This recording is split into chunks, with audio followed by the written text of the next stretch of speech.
Now, where is number 3? 16, 4, 13. Another one like yesterday. I'll have that with my coffee. Can you guess who bought me this mug? Yeah, it was my bestest crochet friend, Sharon. That was a bit croaky, wasn't it?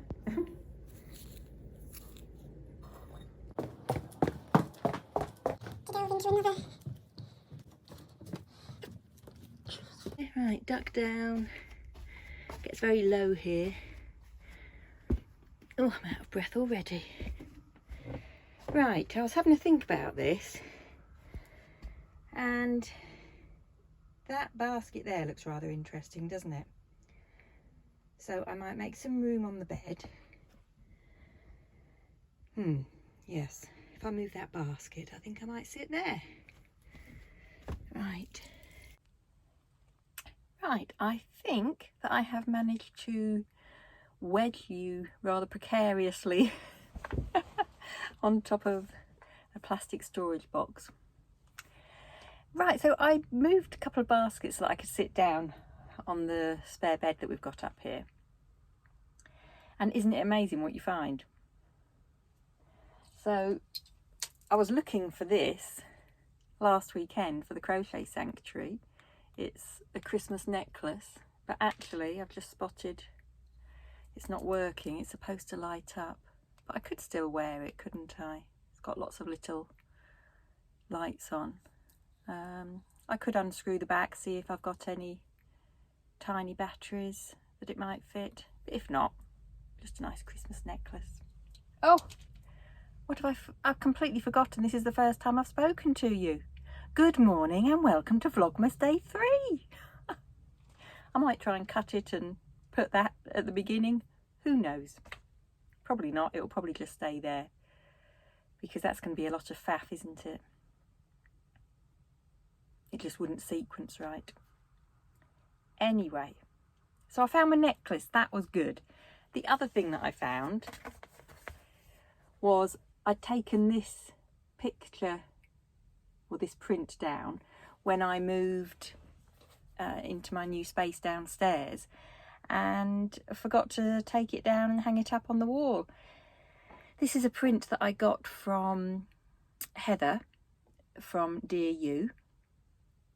Do check out her website because she sells the most amazing gifts for crafty people.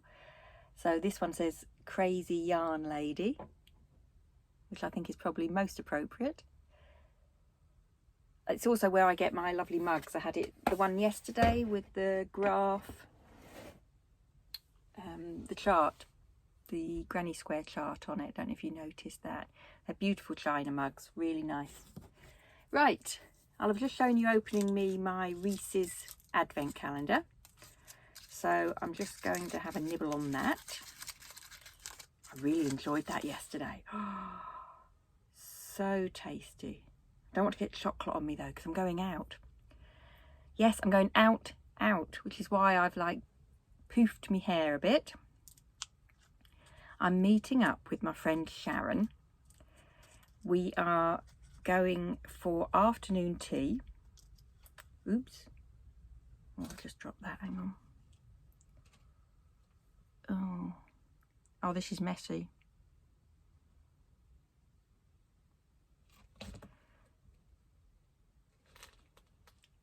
Didn't see that, did you? It fell onto a book that I've just got down there. Or a magazine. Yeah, we're going out for afternoon tea. We only live about half an hour from each other. We didn't know each other before we started attending the Crochet Sanctuaries, and we just clicked.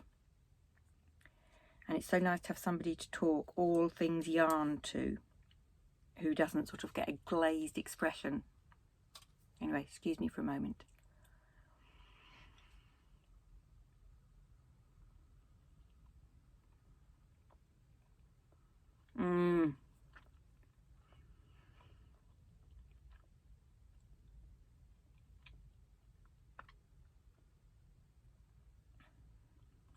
Oh, there is a moment. You pop it in your mouth and it's just all chocolatey. You start having a little suck and a little chew, and suddenly there is this burst of flavour. And it's just for a moment, because then you go back to like just all the flavours merged into one. Oh, that was nice. I could get used to this, having a little chocolate treat at 11's.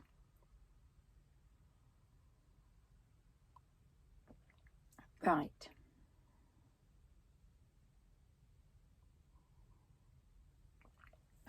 Just spotted another project up there. Has anybody been watching that programme? It's on, I don't know if it's on BBC here in the UK, but I can definitely watch it on BBC iPlayer. And it is a programme called, I think it's called Sort Out Your Life with Stacey Solomon. And it's nothing new. It's not, you know, it is just people whose houses are in quite a mess. It does make me feel a little less bad about mine. Because some people have just got into a terrible pickle. And she helps them sort it all out. They take everything, literally everything out of the house, lay it all out in a warehouse, and then they have to go through and get rid of or donate or recycle at least 50% of their belongings. And it's crazy how many things people have. There was this one that I watched this morning while I was ironing, and it's a family with 4 children aged 4 and under. They've really got their hands full. And they've got something like 137 pairs of children's shoes. I can't even imagine what that looks like. And it just, I thought, you know, what I'm doing here, sorting through my project bags, is nothing by comparison to that, is it? Well, I don't think so. Let's wait and see what it's like by the end of Vlogmas. I might find that I've got a year's worth of project bags to go through. That would be funny, wouldn't it? Right, okay, I'm going to dive in.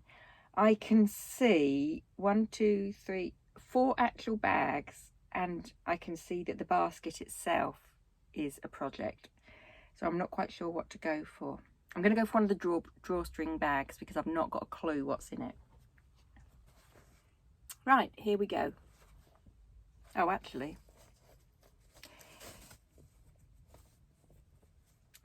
Oh. So, these hats. Sorry, I should show you what they are. Can you see these hats?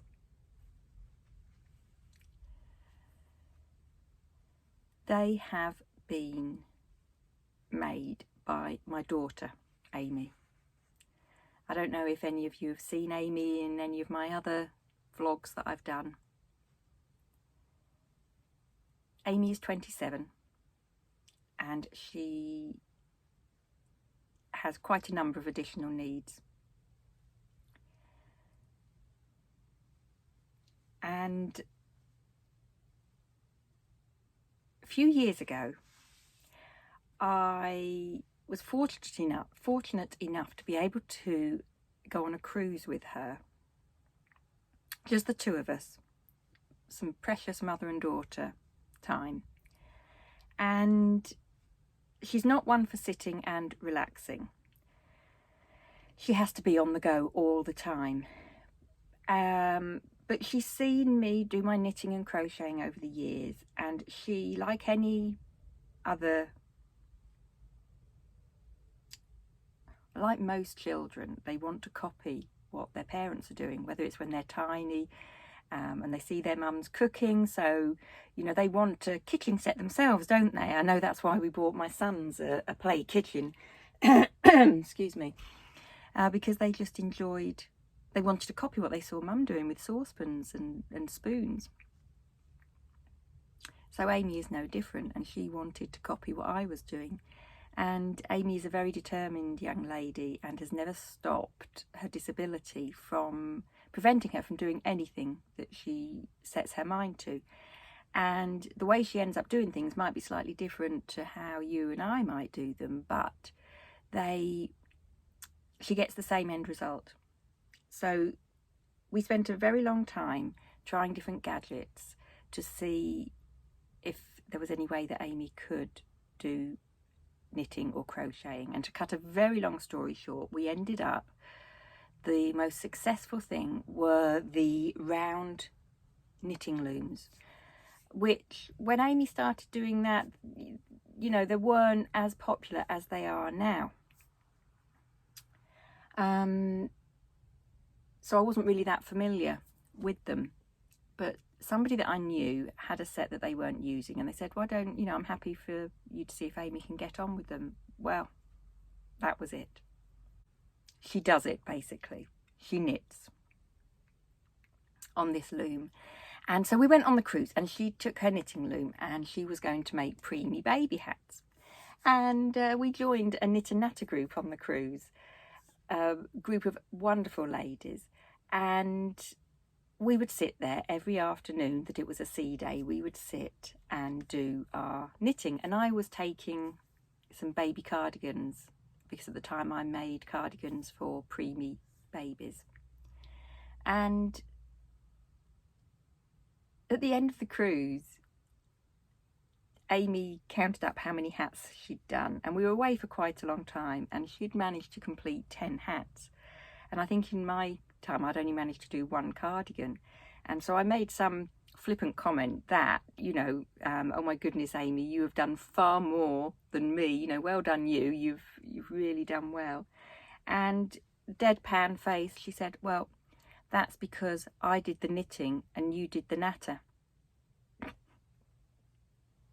So that was really quite funny, made me laugh. But it was true. She would sit there, head down, working away, making the most of the 2-hour knit and natter session. And she'd say the odd word,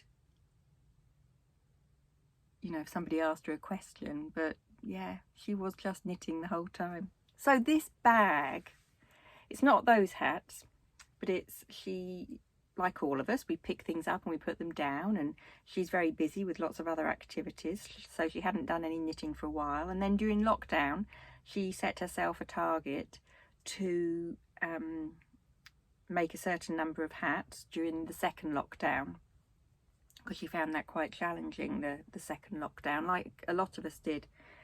And she would bring them to me every time she finished one, and this bag is full of those hats, because the only thing that she can't do is finish off the end. I have to sew the end in for her. But other than that, aren't they lovely?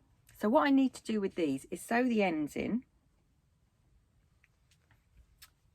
and then find a charity that will accept these hats, because the lady that used to take them, the hospital that she supplied, stopped requiring them.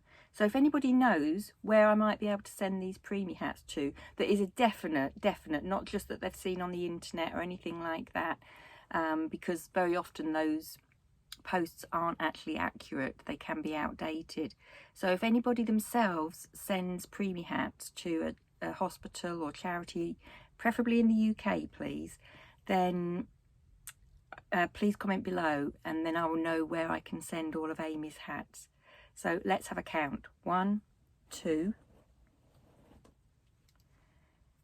3,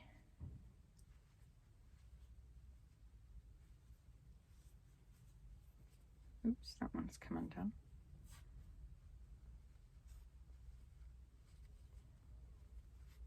4, 5, 6, 7, 8, 9 hats. That's pretty good going, isn't it? Pretty good going. I'm very proud of her, really, really proud of her.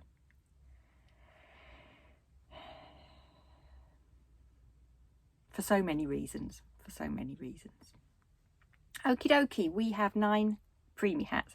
Now obviously, as you know, I always ask the question on this vlog, keeper or weeper? There is no question, is there? This is a keeper. I'm going to sew those ends in, then find somewhere to send them to. And that will be freeing up another project bag, and there will be 9 babies that will benefit from Amy's loom knitting. So please, if you know, like I say, if you know of anywhere that is currently taking preemie baby hats, please message me or leave a comment below, and then I will know where to send Amy's hats to. What a good bag to have picked. That's made my day, that has.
Ah, what a lovely day I have had. I've just got home from having a lovely afternoon tea with my friend Sharon. We went to Wentworth Wood House, which is not too far from where I live in South Yorkshire, and it was just perfect. The food was absolutely delicious, and it was very civilised. Really, really, really nice, beautiful setting. So hopefully you will have seen some snippets from our afternoon. And yeah, I think it's definitely something that we'll look to doing again at some point, not for a few months, but we'll definitely check to see what events they've got on, because it really was lovely and a relatively sort of central place between the two of us for us to meet up. So that was nice. But I'm going to sit here with my coffee and edit this video so that I can get that up nice and early again and enjoy the rest of my evening. It's Friday, isn't it? So I think I'll sit and do some crochet this evening. Right, that's it. I did say, didn't I, that I would sign off later. So thank you again for joining me. Really appreciate all your feedback. The comments that you're leaving me is just wonderful. And more people are getting to see these videos, so keep doing that. It's really helping my channel. Every new like, every new subscriber is really helping YouTube to share my video with lots of other people as well. So keep doing what you're doing. Really, really appreciate it. And I'll see you tomorrow for Vlogmas Day 4. Take care and enjoy your evening, everybody. Bye for now.